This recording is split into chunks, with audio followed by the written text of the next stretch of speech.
PCN is brought to you in part by the following underwriters.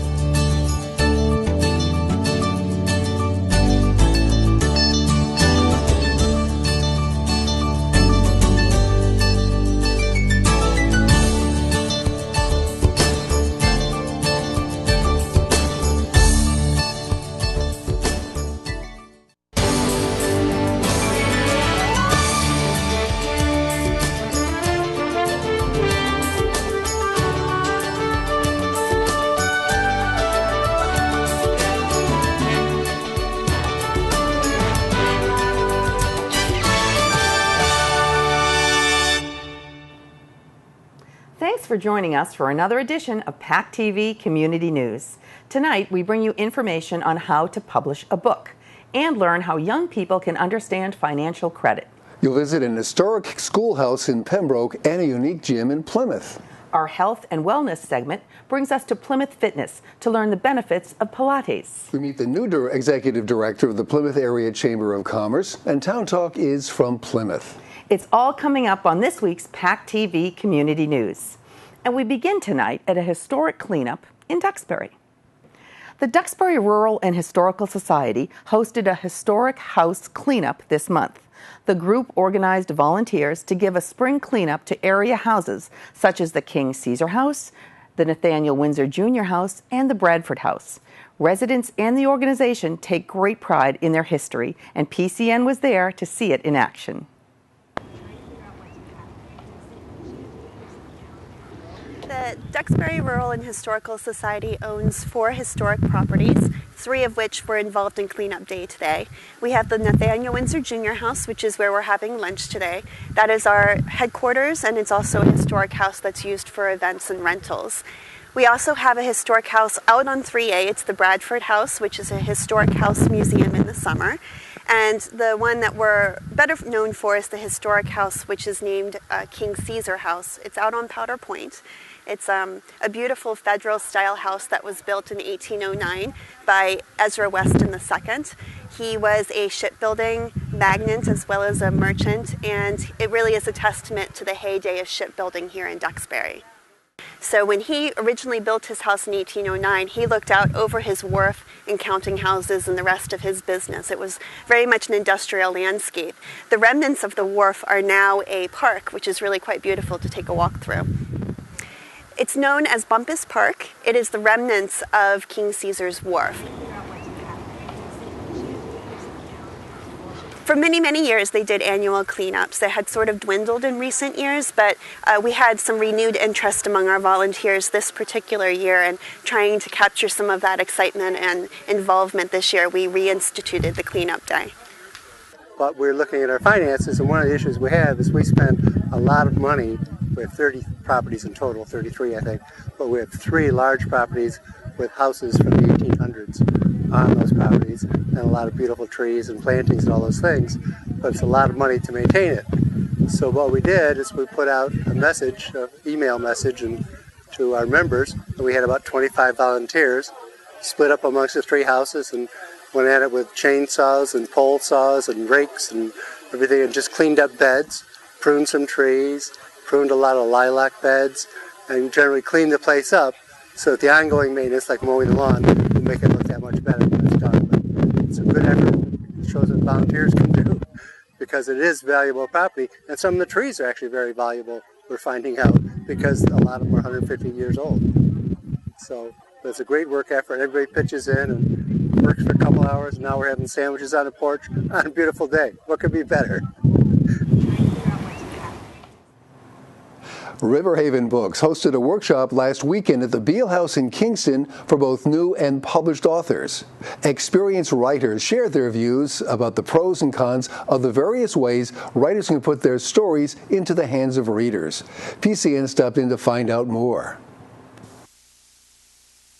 We have people here today for the workshop who have never written anything other than a school assignment, all the way up through some published authors who have decided to enhance their craft in one way or another.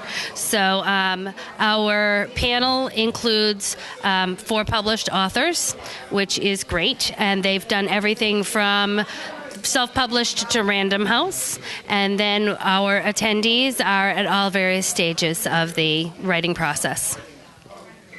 As you are writing, more things start to sift in, and introduce themselves so that you have a more in-depth novel. I'm a romantic suspense writer. I have a book called Saving Gemma, published with the Wild Rose Press, and I'm here to get some more writing tips and to keep learning as a writer, and I'm particularly interested in the social media class because that's something I always avoid, so I'm trying to get myself up to speed there. Once I realized that you could have as much fun writing a book as you could reading it, I said, well, gosh, there's no rules at all here. It reminded me of my upbringing as a fine artist, where the sky is the limit, it's just your imagination, and then you get to sign your name to it at the end. And it's like, well, this is a pretty similar kind of experience. And so I allowed myself to just write whatever I wanted, and I didn't worry about if anybody liked it, because I wasn't really intending on getting published, because my goal at the time was to write the terrible American novel, and I figured that would never really see the light of day anyway. Honestly, I think I probably, like most writers, have a pretty good imagination, but sometimes all it takes for me is being out in a place like Martha's Vineyard. I literally went out, rented a car, drove all around the center of the island, became acquainted with the indigenous plants and the land, the lay of the land, just loved it. And I came home, I knew already kind of what it was going to be about, but I filled in all the gaps by going out there. Just the ideas start flowing in. But I was very quickly picked up by mainly Murder Press, which is an indie press, an independent press, a niche press like Poison Pen Press. They publish mysteries. And when I first saw the call for submissions, the author was looking for New England writers writing mysteries set in New England, and my little name was all over that. So I wrote to her, and 3 weeks later I had a contract. I actually do a mix. I self-publish a great deal of my work because I love having control over it. I love getting it out right away. When you go through a publisher, you wait sometimes years, literally. I have one book that's out through mainly Murder Press, which is Judy's press also. I have another book coming out through a Canadian publisher that's a young adult novel, first young adult I've ever done. But mostly I write romantic suspense fiction. I just think that it's really important that if you have something that you want to write about, that you feel free to do that. It's so important, and you never know who you're going to touch with what you write and what you have to say. So it's a great thing to do. A schoolhouse built by the town of Pembroke in 1854 served residents of East Pembroke until 1924, when it became the East Pembroke Community Club. Since then, residents have used the building for various parties, dinners, and other functions. On May 18th, the club holds its annual fundraiser, a community breakfast. PCN recently visited the club to find out more about the tasty breakfast and about this historic building. This building was built in either 1853 or 1854, and it became a schoolhouse in 1854 for the town of Pembroke. It was so Pembroke had 8 schoolhouses, sort of regional schoolhouses around the town, spread around because people, obviously traveled mostly by foot, or the kids traveled by foot. So this was the number 7 schoolhouse. It starts at 8 o'clock, it goes till 11. We serve ham, baked beans, all kinds of eggs, except poached. Somebody asked for poached one year, and we cannot do poached. But we have pancakes and home fries. We're trying to maintain the building and keep it in the condition that it was given to us, and actually as a museum piece for the town of Pembroke. The building, when I came, and my wife and I came with our family, was being used as a community club, and they had birthday parties here. We had men's and ladies dinners. We had wild game dinners. We do have a hot water heater, which we've just installed, and we don't have to heat the water outside in buckets and pour it in the sink anymore after this year, which is going to be exciting for many of the workers. Our mission statement is, the basics of the mission statement is that we want membership. Anyone from anywhere can become a member as long as they're interested in helping us preserve the historic quality of the building, the historic character of the building. I think of it as being at the intersection of Taylor and Elm Street, on the Duxbury border, but you'd have to back up Taylor Street. So if you know where Sandbaggers is, Sandbaggers, pitch and putt golf establishment, that's Taylor Street, and to follow Taylor Street down towards Duxbury and Marshfield, and at the intersection of Elm Street, you've passed it. You're about 100 yards past it. So it's on the left down Taylor Street, heading towards Duxbury, and it's a little white building set back about 200 feet from the road. The shed was probably built in the 20s, and may have been built earlier than that. But he rebuilt it. He made all the cut all the timbers by hand. He used trunnels or tree nails. He used wooden pegs to make all the joints. It's a wooden roof. It's a red cedar wood roof, and it has some neat museum pieces in it that came from the ground here, from underneath the building, from in the building.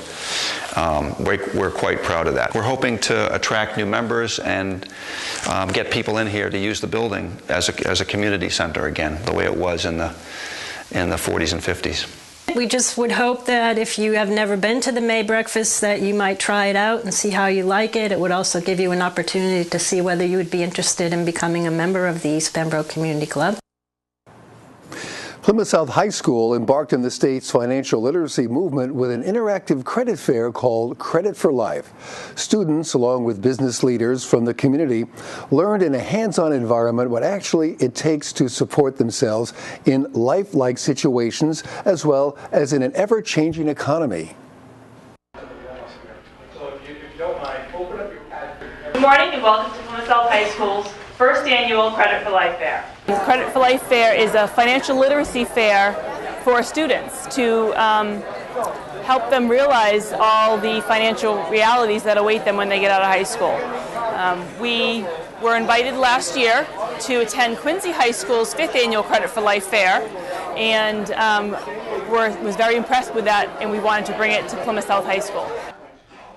The booths that are represented here today represent different spending areas such as savings and investing. We have medical and dental insurance.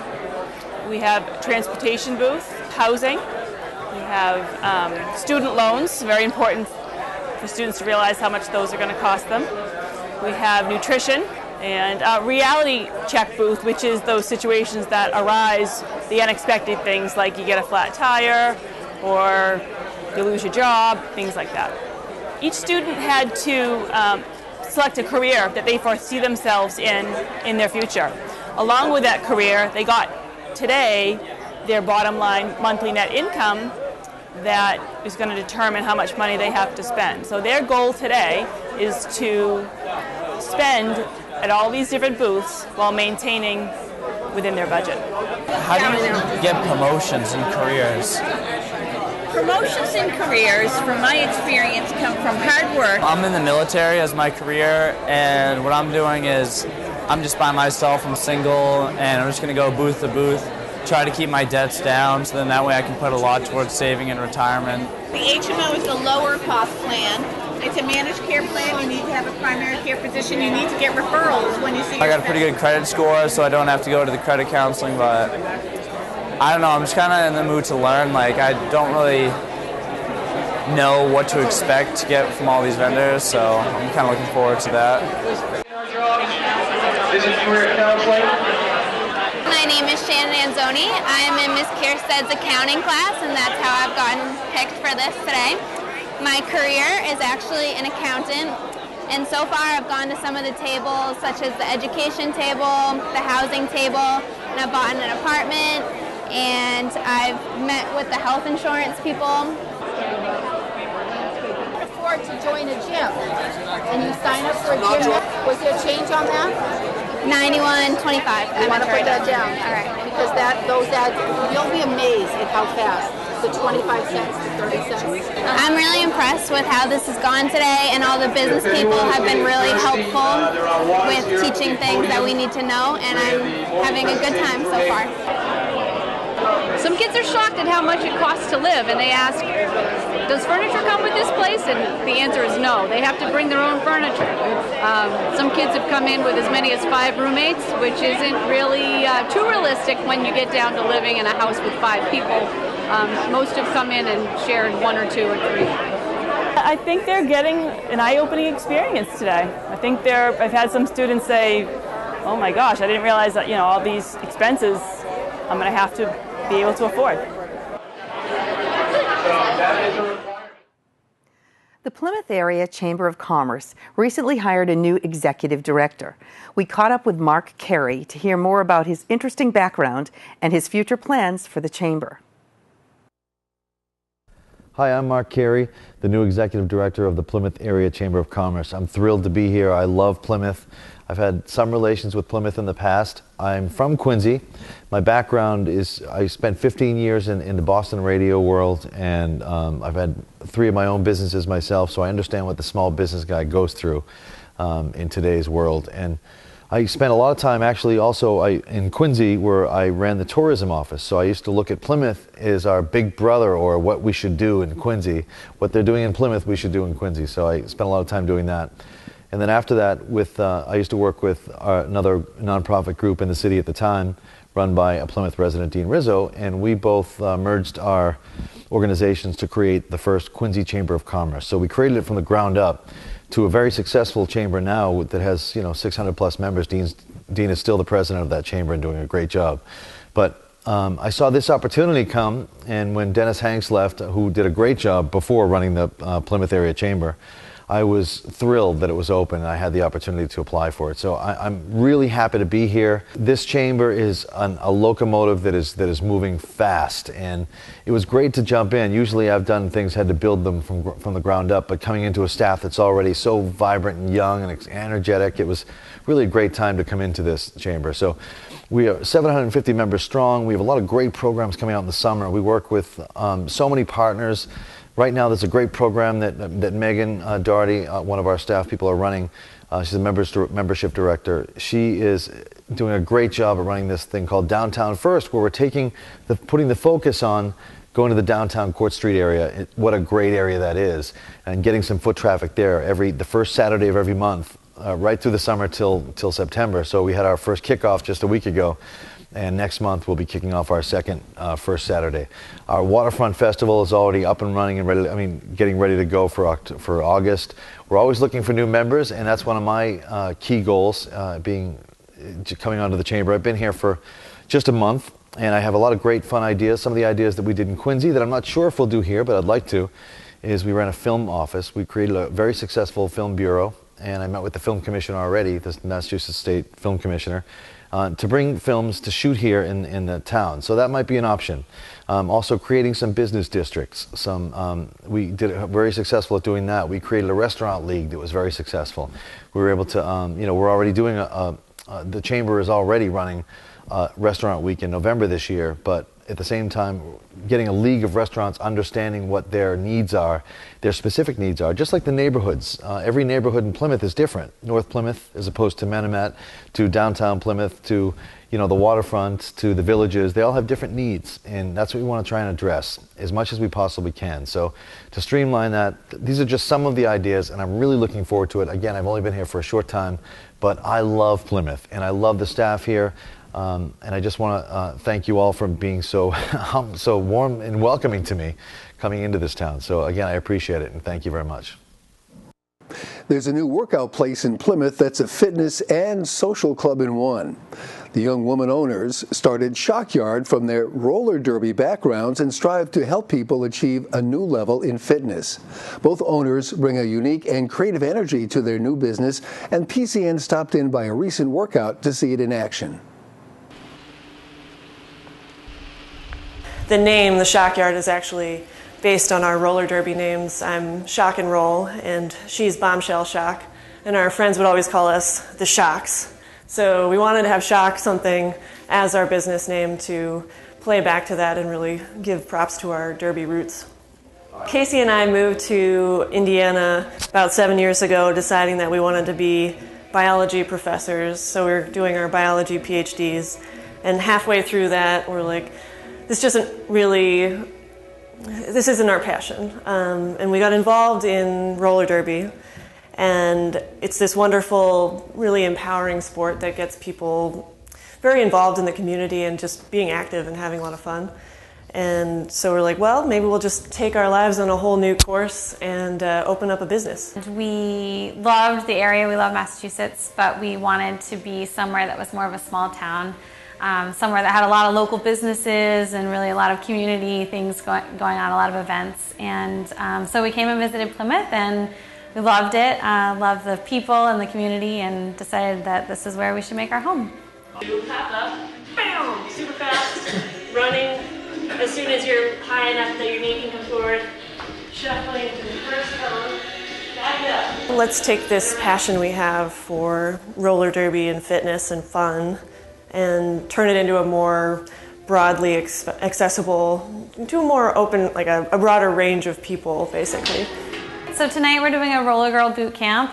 And what that means is we have roller girls from the team in Taunton, which is the Mass Attack Roller Derby, and a team on the Cape, which is the Cape Cod Roller Derby. And members from either team can come, and we do a boot camp. It's a 1-hour workout. And we do some regular strength training, some core work. We use our TRX bands.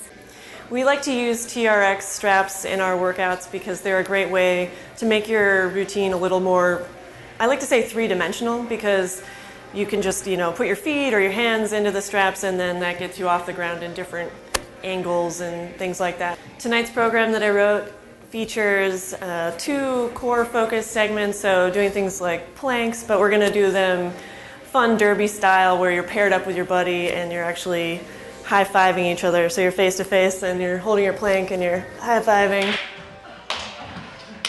We do this one like juking drill where you come up to the person and you got to know that if you're going to the left, you want to turn left, and if you're going to the right, you want to turn the right. So we're working on getting a lot of pressure, a lot of force, but not going over our own. We want to keep our center of gravity. If you're spending 90% of your brain power just trying to stand up, you're not really learning the skill. So that's what the off skates training is all about. I like to practice a lot with these roller girls getting up off the ground quickly, because in roller derby, you do fall down, but the important thing is not whether or not you fall down, it's how fast you get up. So we'll be doing some stuff where people pop up and then run around cones and turn and quick, change direction and stuff like that. We train men and women of all ages, and as Laura said, our mantra is fitness made fun, so we really strive to make working out a fun thing for people. And I always like to say, a lot of people don't work out because going to the gym seems like the worst part of their day, but we try and make it the best part of your day, somewhere you look forward to being, and you can leave feeling great about what you've accomplished and how you felt while you were there. Our health and wellness segment brings us to Plymouth Fitness to learn the benefits of Pilates.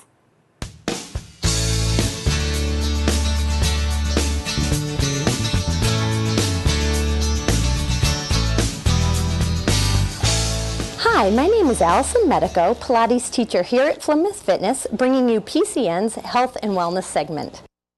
Today I'd like to talk to you about Pilates and how a lot of people just think about Pilates as being the mat work, meaning you'd go to a group exercise class and take it with a large population. However, there's a lot of apparatus and equipment that is involved in a full Pilates session. First, I like to usually teach on the mat or the reformer, get people moving, and then also too, from there we move to the Cadillac, the chair, or the ladder barrel, and we also have a spine corrector. Today I'd like to talk about the 6 original principles that Joseph Pilates developed to enhance your Pilates session. The first being concentration. That means you're really focusing on the task at hand. Your mind is not wandering and you're really focusing on each individual movement, on what's moving and what isn't moving. The second is centering. That means everything is coming from your core right here. It's a 4-inch band that wraps right around your abdominal muscles, supporting your inner thighs and your bottom. The third would be control. That means every movement is controlled by your muscles. That is what Joseph Pilates built this wonderful system around. The fourth would be precision, which means making the movement as perfect as possible. It actually brings it to another level and intensifies it. The fifth would be breath. I just encourage people not to hold their breath, and ideally they would inhale before the movement and exhale while they execute the exercise.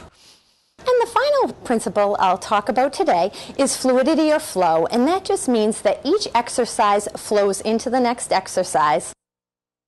With these 6 principles, you can apply them to any workout that you so choose. Also, I just want to go over a couple quick benefits to Pilates. Pilates can help with muscle and balance, your posture, and it also lengthens and strengthens your muscles at the same time. Thank you so much for tuning in today, and have a great day. Town Talk brings us back to Plymouth with Town Manager Melissa Arrighi.